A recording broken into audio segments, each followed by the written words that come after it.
Lamed Hey Amud Aleph for the Mishnah. We need to start by Mishnah. Dr. Stein, what time do we need to stop?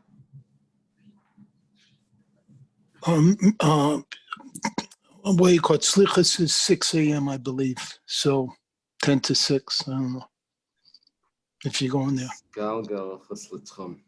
That's the Mishnah. You put the Eruv, we're talking about Eruv Tchumen, you want to walk outside the city 2,000 Amos plus. So you put the Eruv 2,000 Amos outside the city. However, it rolled out of the 2,000 Amos. It rolled away. Nafal of Gal, something collapsed over it, a building or a wall collapsed over the Eruv. So you can't access it. By Nisraf, it got burnt. The fires. Truma v'nitmis, let's say you use Truma. Maybe it was a Kayan, or maybe it's not following that opinion that you need to be a Kayan to use Truma. But it got Tameh. Now, no one's allowed to eat Truma Tameya, even a Kayan. For sure, Yisrael can't eat it. Yisrael can eat Truma. So, all of these things, if it happened before the Eruv took effect, while it was still day, then in the Eruv, he doesn't have an Eruv there. If they happened later, Friday night, so then Hariz Eruv, then everything is fine. The Eruv took effect. And later on, it got destroyed or lost or whatever. Him Suffolk. Suffolk would be, everything was fine before Shabbos. When he gets there, he sees it's not there. He doesn't know when it happened. Did it happen before Shabbos? Did it happen sometime after Shabbos started? So that's a problem. It's machlekes, what to do. It has to do with chazakas. So it's a machlekes Reb Meir Rabbi Yehuda and Rabbi Yosef Reb Shimon. Reb Meir Rabbi Yehuda harei chamar gamal. Chamar gamal. This is an expression in Eiruvin. Chamar gamal means that he's a donkey, a camel. So the way it works is that a donkey is walked from the front. When you walk a donkey, you have to lead it from the front. When you walk a camel, you have to lead it from the back. So if the both are standing together and you're holding the reins, so you're actually being pulled in both directions. So what it means in our case is that his Eruv is not clear if it works. So it could be his Shvisa is his house, and he has 2,000 Amos in both directions. It could be his Shvisa, that means his place of residence for Shabbos, is the Eruv, and he has 2,000 Amos in both directions. Now, the only area that he really has is the 2,000 Amos in between his house and his Eruv, but he can't go in either direction because of that doubt, because it could be each one. I don't know what it's called. What's it called when they circle the overlap of the circle? You know, like the GPS signals. Only that area. Then Boolean algebra, like like the circles on the Olympics. One circle over right. Boolean algebra. The center contains both. Very good. Very good. So you can only use that center that contains both. It's called Chamar Gamal. Okay. There's a famous story they say with the Beis Halevi that he lent a sefer to someone. He told him two conditions. He said, don't write your name in it, and don't put any notes. The guy had a bad habit of writing in other people's farm. So anyway, he came to this Gemara and he didn't know Chamar Gamal. He wrote on the side, Tzarech Leimar Chamar Gadol. Anyway, the Beis Halevi was learning the Gemara. He told him, you violated both conditions. So anyway, that's the story. It's a joke. Okay, Amar Rabbi Yosi. So that's Rabbi Meir's opinion is Chamar Gamal. Rabbi Yosi, Rabbi Shimon, I'm Safek Erev Kasha. Rabbi Yosi is a lenient opinion. He says that it's kosher. We don't know when it happened. Rabbi Yosi, it's easy. You put it on the Chazaka de Mikara. What do you do when you don't know what to do? That's the thing. So you have assumptions. Which assumption do you take? The assumption is that the way it is now, that's how it was before. The way it was before, that's how it lasted until it changed. So we follow Rabbi Yossi says, follow the Chazaka de Meikara. Originally it was fine. Right now I see a change, so it changed now. We'll see in the Gemara more details. Amar Rabbi Yossi, Rabbi Yossi says, Avtolmas Heiv Mishum Kamishas Akenim Asaf Erev Shekasha. I don't know anything about Avtolmas, but he testified in the name of 5 Zakenim that the Safek Erev is kasher. Okay. Skalgal Chutz L'Tchum. You say if it rolled out of the Tchum, you actually have 4 amas leeway, because what happens is, let's say you put your Erev in a house, 2,000 amas away from your city. That house, let's say, is a long hall. So, or let's say that hall, the house is 2,000 amas away from your Erev. Once you enter into that house, that whole house is considered like one location. So here also, when you get to the end of your 2,000 amas, you still have a 4 amas area that's considered your home. We learned about this before. So if it's niskalgal chutz l'tchum, but it's still within your 4 amas, you can still access it. So we have a rule. You can still access it, so it's still good. Nafal alav gal. The Mishnah said that if a wall fell over it, we had a few cases there. It rolled out of the tchum, a wall collapsed on it, nisraf, it got burnt, or it was truma, it became tummy. Kasal kadaita, the Gemara thinks, the boy matzi shakale, that if you want, you can remove the stones and you can take it. Now, stones are muktzah on Shabbos. However, the rules of muktzah are only derabbanan. So this takes us back into something that we learned before. If someone puts an Erev Tchumen, he's doing it because he wants to perform a mitzvah. He wants to hear a shir. He wants to be Mesamech Makala, or maybe Menachem Avel, also that's what it's called, on Shabbos. Usually we don't hear about that, but that's, so he's doing a mitzvah. So because he's doing a mitzvah, we allow a Shavuos to be performed bein hashmashos. Removing the stones to access the Erev would be a Shavuos, would be a rabbinic law, and that should be acceptable during twilight. It's not 100% Shabbos. So, it must be, if it's Asr, it must be that our Mishnah is not like Rebbe. What does it say? Dik Rebbe, as if it's like Rebbe. Amar called Davar Shemishim Shvus like Gozol of Bein Hashmashos. Rebbe holds that it's not Asr Bein Hashmashos. Rebbe's opinion is that you're allowed to perform a rabbinic prohibition Bein Hashmashos. So here, why can't you move the fallen, the crumbled, the wall that crumbled? Gemara answers, our Mishnah doesn't have to be that it's only Issur D'Rabbanan. Our Mishnah could be that it's an Issur D'Oraisa, and that's why you can't move it. Like the boy Marav Chatzina. Marav Chatzina is like a hoe and a shovel. What you would need to do to remove the stones to get to the Erev is actually dig into the ground, because when it collapsed, it went into the ground. When you have to start digging, so that's either, if it's outside a house, then it would be chayrish plowing. If it's inside a house, it's considered baina, depending on what collapsed and how things collapsed. Whatever the case is, it's an Issur D'Oraisa, not Issur D'Rabbanan, and then it's not a proof that the Mishnah is not Rebbe. With Tzricha, Mar says that you need all of the cases that we're talking about here. Ditan Niskalgal, if it says just that it rolled out of the Tchum and then it's not good, Mishum Delesa Gabe, he doesn't have it, it's not there. Avol Nafal of Gal, but if it's there,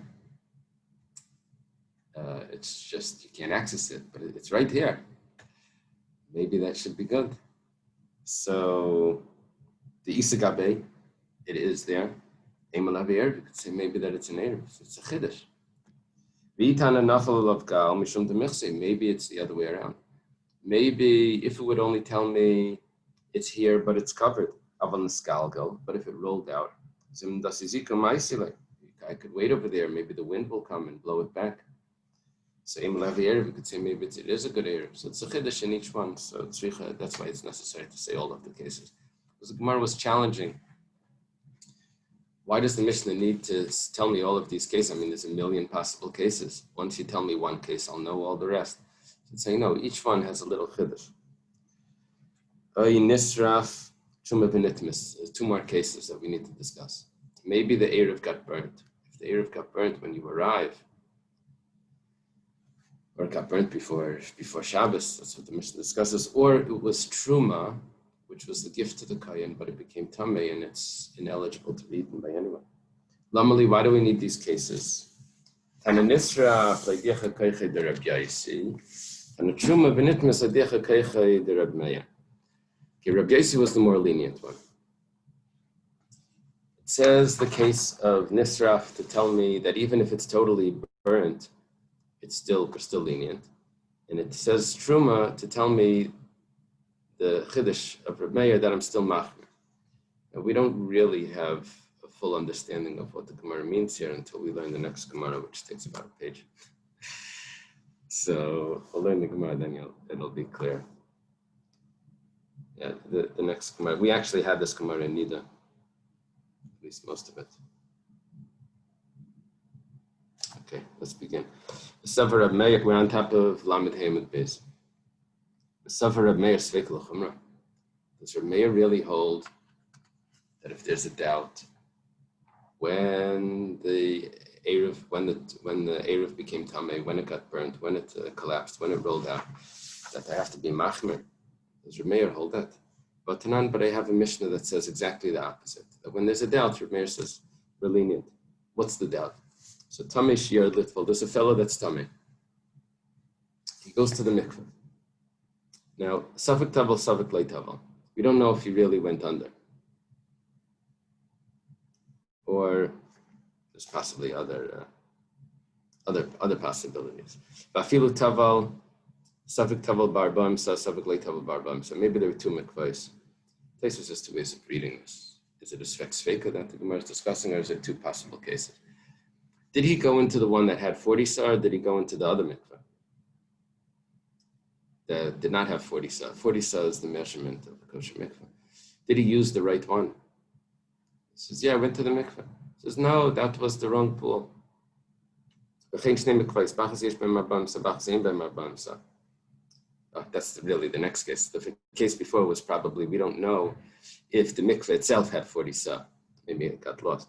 The Tavel Bach's Mamina de basement Tavel, he went to the mikveh in one of them. He doesn't know which one. So Sveke Tameh.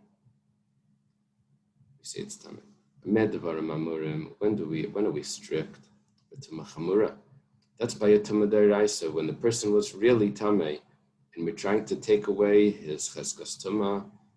In other words, what would be Tumah Chamura? It was Tumah Chamura. That it was nitma ba'abatama. Touch the abatama, touch the sheretz. So, Sveka Daraisa, you have to be strict. We don't know if he became tar. Aval b'tuma kala, but if it's a tuma darabanan, a lighter tuma. So, for example, he ate tamei food. A food doesn't make a person tamei. But if he eats a certain amount of tamei food, he's considered tamei. And the same is if he went into mayim she'uvin, water that was drawn. That means not a mikveh water, just other water.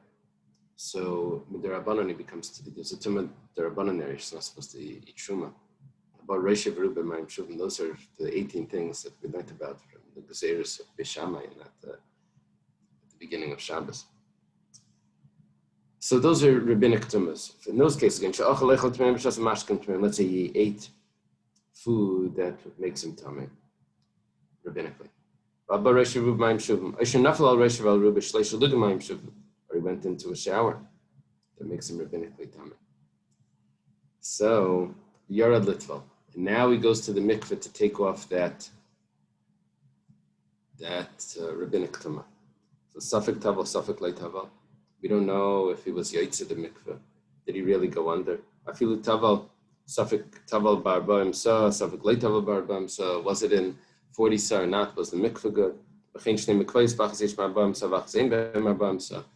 mikvahs, we don't know which one he went to. Yeah, all these cases of doubt. The Mishnah concludes, and this is our point, Sveikai Tahar. By Yatumah Derabanan, we say that he's Tahar. How is this a Kasha and Reb Meir? Because it's a Stam Mishnah. Stam Mishnah is Reb Meir. So we have a Stam Mishnah that says that when there's a doubt, we say that he's tar. Rabbi Yossi is mitam. Now the Gemara on the next page is going to ask, 1 second, you asked the kasha from Reb Meir on Reb Meir. Really have a kasha from Rabbi Yossi and Rabbi Yossi also. Rabbi Yossi in our Mishnah was lenient. Over here, Rabbi Yossi is machmer. But let's take one step at a time. First, Reb Meir. Reb Meir in our Mishnah says that the Eruv is not good. Reb Meir in this Mishnah says that the person is tar because we go lenient when we have a doubt. Kasha. My answer is Kasava Rab Meir, Tchumen de Reisen, nice terets. The reason why Rab Meir is Machmir in our Mishnah is because Rab Meir holds that the law of Tchumen, that you're not allowed to walk 2,000 amos out of a city, is actually a deraisa. It's a machlekes in the Mishnayos, and machlekes Tanaim, it's deraisa derabana. What the maskana is a machlekes Bavli and Yerushalmi, if Tchumen is deraisa or not. But Reb Meir is of the opinion that the prohibition of walking outside the city, 2,000 amos, is a biblical law, and therefore, if there's any doubt if the Eruv is valid, we have to be strict. When it says v'savar Reb Meir tchumen deraisa, 1 second, is that actually so?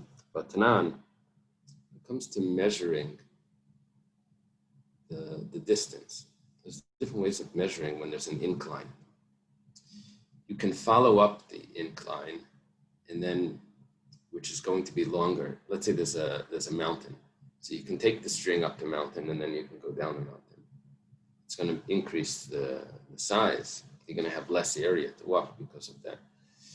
Or you can make it as if you're going through the mountain. Now you don't actually have to drill a hole. What you can do is you can raise it up on sticks above, and you can just measure like that, and forget about the traveling up the incline. You just, from your location, you put it on a stick, and someone on the other side of the mountain puts it on a stick, and you can measure it like that. That's the actual distance.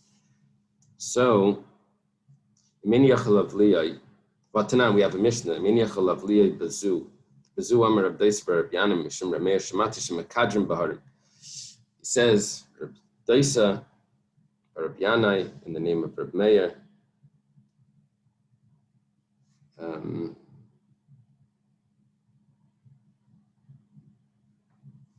he says that you make a hole through the mountain, which means that you do this lenient way of measuring.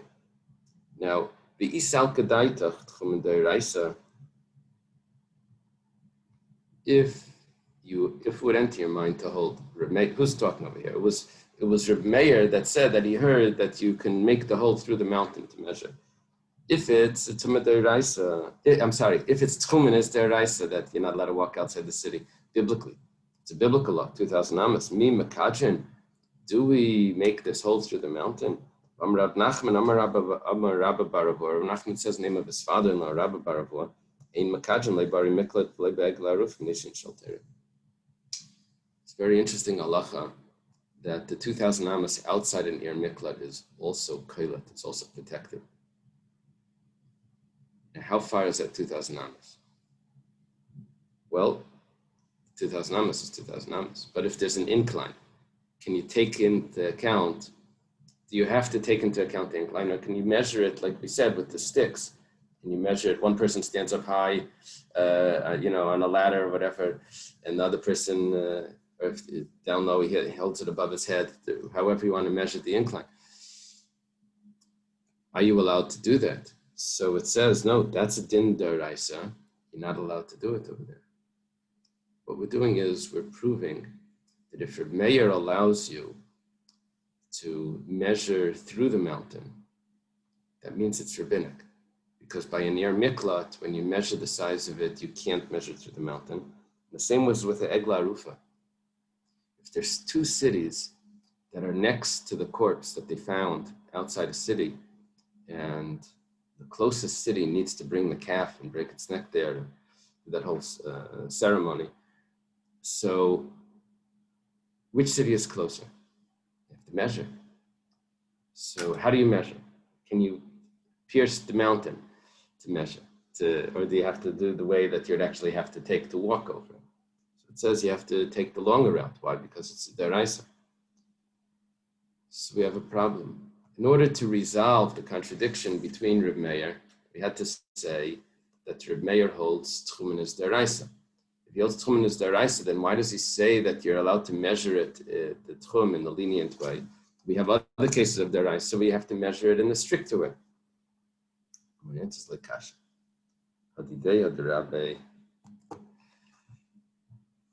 Depends. Reb Meir wasn't saying his own opinion when he was talking about how you're allowed to measure the Tchum. It says, Dekanami. I'll prove it to you.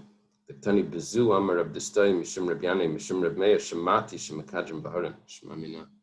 Rab Meir never said that this is the halacha. Rab Meir said, I heard that this is the halacha. Doesn't mean he holds like that. That's the teretz. That's Rab Meir himself holds Tchumen is deraisa. He heard that they have a lenient way. That's a different opinion. The Gemara does this when it says Hadi Deya de Rabbi. Yes, you remember that? Hadi Deya de Rabbi and maybe Aminiach. Yeah. Okay. We're holding for Rami Deraisa Deraisa. We have a contradiction now. Contradiction between how we go by a deraisa. The Reb Meir, the Tanan, it's taught in the Mishnah. Naga be'echad balayla v'eni yedem chayim mes. Someone touched another person in the middle of the night, but he doesn't know if the person that he touched is alive or dead. Ulamachar, in the morning, hishkim u'matzi mes. Wakes up. You find the guy is dead. This could be maybe in a hospital or something. You can imagine like this. He went from his bed. He went somewhere, bathroom or something. He touched a neighboring bed. He touched the guy over there. He doesn't know if the person that he touched is alive, but it was dark. It was the middle of the night. Now, yesterday he was alive. In the morning he's dead. He touched him in the middle of the night. Didn't wake him up. Being polite. So, is the person tummy?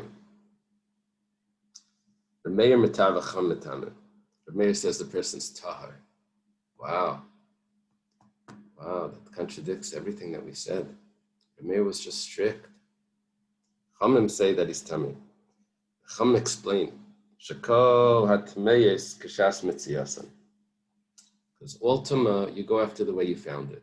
This is how you found it now. In other words, in the morning you came, you see he's dead, so you say he was dead way back until you know that he was alive. The Meir sounds like he goes the other way. It sounds like he was alive until you know that he's dead. You go lenient. Rabbi? Yeah.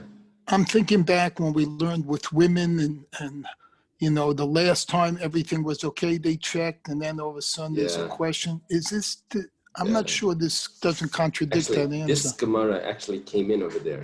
We actually had this Gemara there. Well, that's why it's reminding me. But... Yeah, the Gemara was playing with these topics back in that. If you found it and it was on this corner and it was moved to that corner. You remember all of that? Something was deja vu. Right. It was at the beginning of Nida, beginning of Masechtas Nida. We're at Daf Dalet. It says on the side, Daf Dalet. Okay. Amar Rabbi Yirmiyah Mishnah Seinu, our Mishnah Shahaya Aleh Sheretz Kol Bein Hashmashas.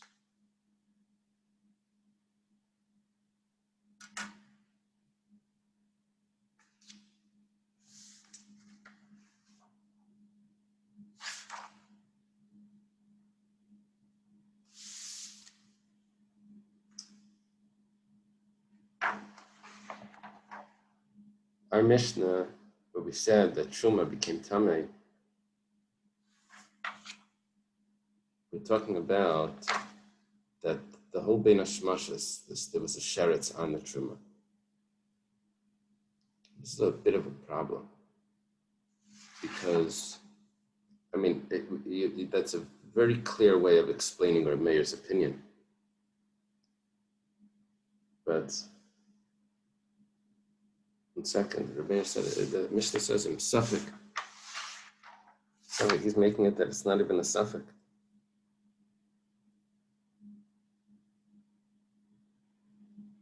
Gemara asks the challenge, there's this answer right away.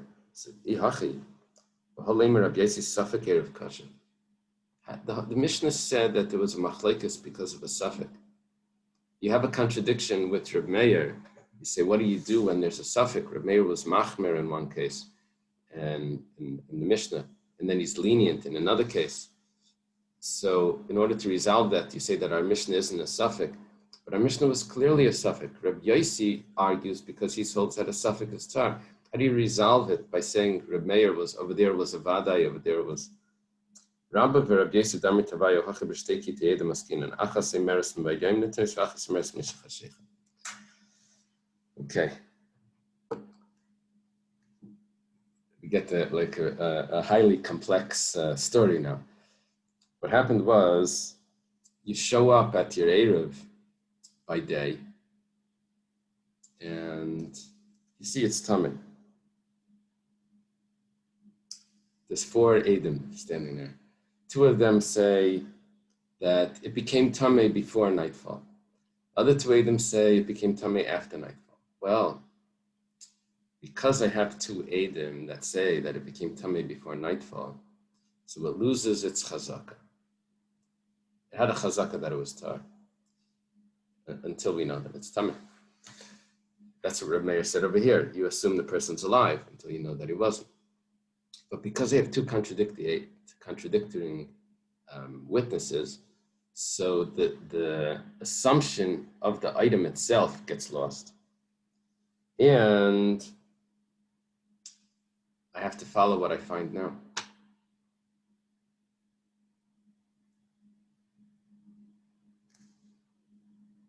When you find someone in the morning that's dead, over there, Reb Meir would say, well, he wasn't dead before, he probably just died.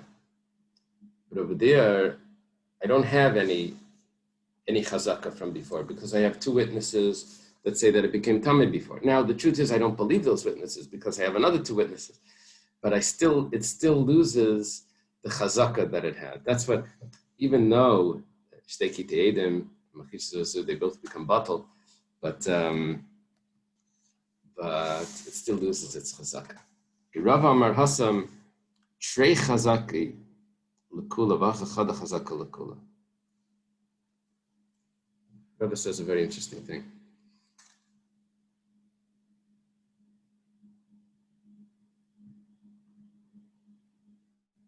If he touches a person, you have 2 chazakas. First of all, the person used to be alive. There's a chazaka that he used to be alive. Also, the person that touched the person, the negeya, the one that's touching, also has a chazaka that he was always tar. He has a chazaka he was tar before this. So there's 2 chazakas. But over here, by the Eruv, you only have 1 chazaka that the food used to be tar. But you don't have a chazaka of this used to be the makam shvisa of the person until you change it. No, his shvisa was in his house. That was his residence. You only have 1 chazaka over there on the item, on the Eruv. So that's why by the Eruv we're going to be more strict because they don't have 2 assumptions that make him tar. Now the Gemara goes back to what we mentioned, that when we said that there's a contradiction in Reb Meir's opinion, where Reb Meir was lenient about the mikveh. He said that it's tahar, even though you don't know if there was really 40 sadr. And he was strict about the Eruv, even though you don't know if it was really Tameh, he's strict. But Rabbi Yossi by the mikveh was lenient, and Rabbi Yossi by the mikveh was strict. Rabbi Yossi says that it was Tameh. Rabbi Yossi by the Eruv was lenient. He says Suffolk Eruv is kasha. The Gemara asks, kasha de Rabbi Yossi, ad Rabbi Yossi. There's a contradiction in the opinion of Rabbi Yossi. Do you say by an Eruv that if you don't know when it became Tameh, before nightfall or after nightfall, Rabbi Yossi said, you say that it became Tameh later and the Eruv is good. When it came to the mikveh, he said, we don't know if he went into a kosher mikveh. We say that it's not good. What does Rabbi Yossi say you do when you don't know what to do? Strict or lenient? Why was Rabbi Yossi strict by the Tumah when he went to the mikveh? Because Tumah, even though it was only Tumah midirabanan, but the concept of Tumah has a source in the Torah. And if we're going to be lenient by any sort of Tumah, then you may end up stretching it to other Tumahs. So therefore, by Tumah, we need to be strict. Gemara says, 1 second, what about Tchumen? Shabbos nami deraisa. Tchumen, even if you hold Tchumen as derabanan. Let's hold it. Shabbos is deraisa. The Gemara answers, Ksav Rabbi Yossi Tchumen derabanan. Rabbi Yossi holds Tchumen as derabanan. Well, the Tumah was also derabanan. So what do you gain? They're both derabanan. How does the Gemara answer like this? So Rashi explains this, that the malacha, there's 39 malachas. Tchumen is not in those categories. So you won't confuse the rabbinic tchumen together with the other malachas. It's very different than the other malachas. Here it's walking. It's not even carrying. It's walking outside the tchum. It's so different than other malachas, you won't confuse them. But by tumah, even though it was rabbinic, you'll confuse them. By Yasema, another teretz. Hadidei hadirabe. Hence, it's his opinion or someone else's opinion. His teacher's opinion. Dekanami, let's take a look. It's, the Mishnah is precise. The Tani, the Mishnah taught. Rabbi Yossi. Rabbi Yossi says, "Of Tulma Seid Mishum Chamisas again, Suffik Erev Kasher Shema." You see, it wasn't even his own opinion. It was the opinion of Tulmas. That was his teacher. Really, Rabbi Meir is Rabbi Yossi is very strict. Why in the Mishnah was he lenient? He was quoting of Tulmas. Rava Amar Hassam behind the time of the Rabbi Yossi. Amitami Al Chaskas Aveimalei Taval.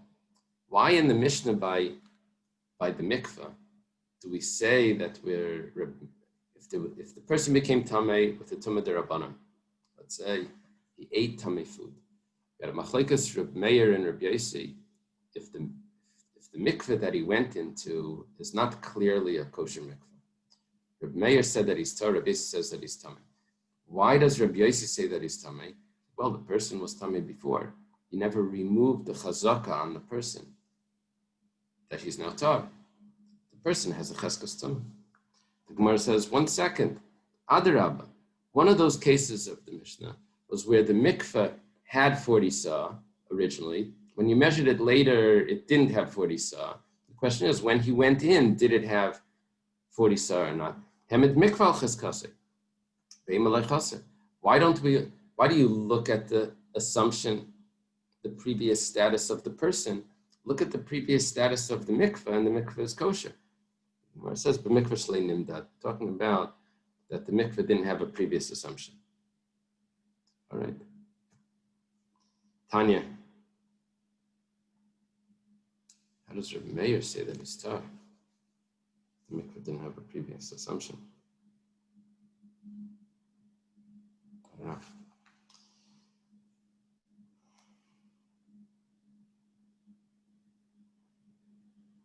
Okay, Tanya, we're starting in Brisa. Let's see if we can go further. Keitzad Amar Rabbi Yossi Safek Erev Kasher. Erev B'Truma Safek B'Yom Nitmes Safek Michashecha Nitmes. If a person makes an Erev and he used Truma, but we don't know when the Truma became Tameh. Did it come Tameh before, on Friday afternoon, or Tameh Friday night? Now there's a sheretz on it. When it comes to Shabbos day, he doesn't know when it got there. The Trumas and Mises weren't taken. We don't know if it was taken before Shabbos started or after Shabbos started. You can't use an Erev that's tevel, they can't eat. So, okay. Zeu Safek Erev Kosher. That's when Rabbi Yossi says that it's kosher. Aval Erev B'Truma, Safek Torah, Safek Tmeya. But if he used food that we don't know if it's tar or tamei, or if he used fruits that we don't know if they were fixed, truma was taken, Ain't a suffix Eruv. Over here, we don't say that it works. We don't say that it works.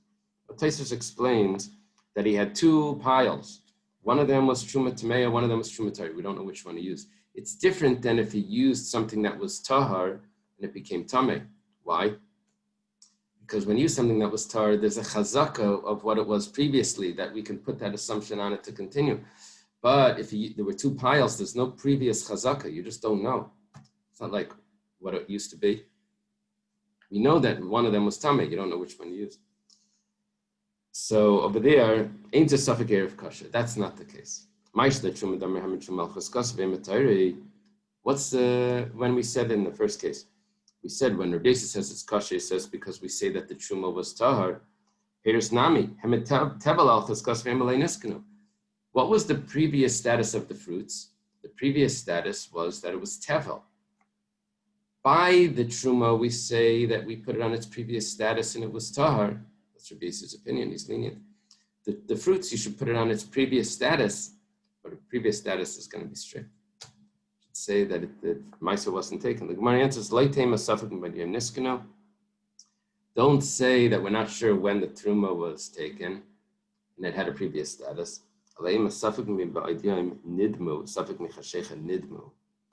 Two pshatim here in Rashi, what nidmu is referring to. You have the conventional pshat in nidmu, timua, that it got mixed, truma with chulim. And it would be following the opinion of Sumchus that says only a kohen can use truma. So here the person is Yisrael, and truma fell into it. We don't know if it fell in before or after, but the original status of it is kosher. Originally it was chul. So it's not niskenu, it's nidmu. It got messed up. Okay. The other pshat is in Dimua. Rashi says that tevel fell into it. And it got messed. Either way, we're switching the way we're working. From a kosher status, it became not kosher. Okay. I guess I should leave it here. I need to run to